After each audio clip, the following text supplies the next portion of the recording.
Alright guys, this is Chris here and welcome to my first ever review.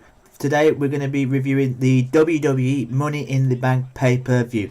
I won't be covering the pre-shows because no one really cared about those pre-shows, but we all know that the Lucha Dragons beat the Dudleys and the Golden Truth beat Breezango. So let's carry on right into the main matches.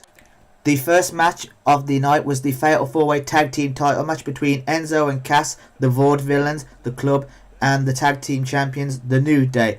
To be honest with you, this match was a decent match. There might have been a few botches here and there with Enzo and Cass doing the rocket launch and the ref counting to 3 when the crowd all thought that Enzo and Cass had won the titles. And also with Luke Gallows with just standing there while Big E was, I don't know if he was holding Carl Anderson or whether it was Aiden English. I forgot, if I'm being honest with you. But the right people won. I did predict that the Club would become the new tag team champs, but still, your WWE World Tag Team Champion.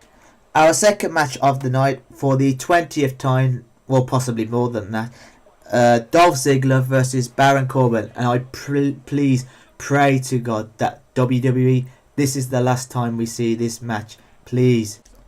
The crowd weren't behind this match at all. There was a few of good reversals. There was a good few. To be honest, it wasn't a bad match. At one point, when they was both outside the ring, Dolph Ziggler tried to do, I believe it was supposed to be a running clothesline, but he did a bit of a stumble on the steps. So Baron basically saved his life, caught him, and did a move on him. I can't remember what the name of the move was because Baron Corbin's new to me. I know he's been in NXT, and I've only just been recently for the last couple of months started watching NXT. But the match was pretty good. Baron Corbin won, and I just pray to God that this is the end of the rivalry, and I pray to God that WWE pair Baron Corbin up with someone else. Who do you think he should have a rivalry against with? Let me know in the comments below.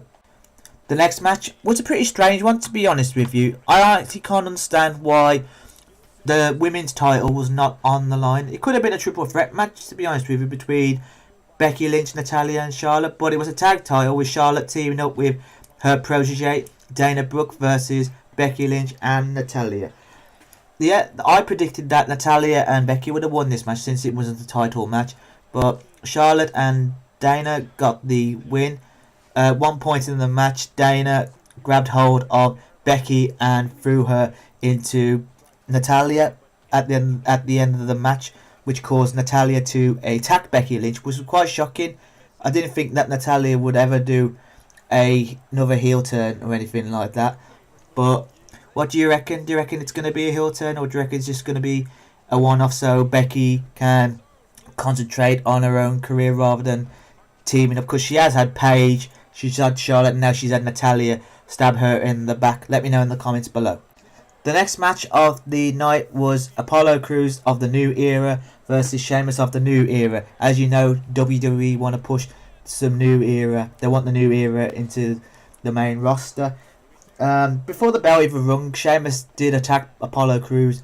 The best part about the match was when they was both outside, when Apollo did a moonsault off the ring onto Sheamus. It's pretty impressive for a guy of Apollo's structure to be doing those type of moves. But in this match, I actually thought Apollo would win this match. But when Sheamus was on the second rope with Apollo and delivered the white noise, I thought that's gotta be it.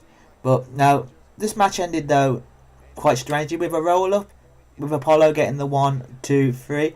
So that's probably going to be the end of that rivalry as well. The next match is the stuff that dreams are made of. You have Super John Cena versus the phenomenal one, AJ Styles. Now the crowd was split between both these competitors. You have the kids all supporting John Cena, and you have all the older wrestling fans supporting AJ Styles. Now I got to admit it, I am not a John Cena fan. I used to be a John Cena fan when he was doing his Word Life basic thugonomics gimmick, but I understand what he does for the community. He's the face of the company. What he does for charity and all that blah blah blah. And obviously, like, WWE now is PG rated and it appeals more to kids, so obviously the kids all support John Cena, and obviously he's going to be the guy that sells the merchandise, and obviously it's all about the money, money, money.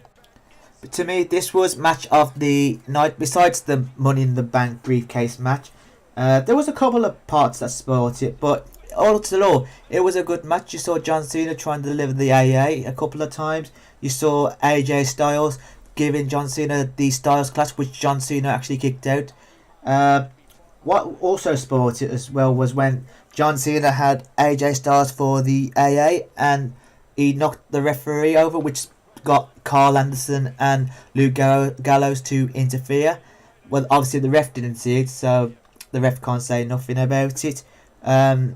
With AJ getting the 1-2-3 with the club interfering. Here's a question for you guys: is AJ Styles ever going to win a match after the Styles after he hits the Styles Clash? Let me know in the comments below. Now I know the next match wasn't next after the John Cena match, but I want to get this match out of the way because this match didn't interest me at all. We got the United States champion Rusev Machka versus Titus O'Neil. We all knew that Rusev was going to retain the title while putting on the accolade to Titus O'Neil. I think he's going to hold the title for a while, but who do you think's going to get the title off Rusev? Let me know in the comments below.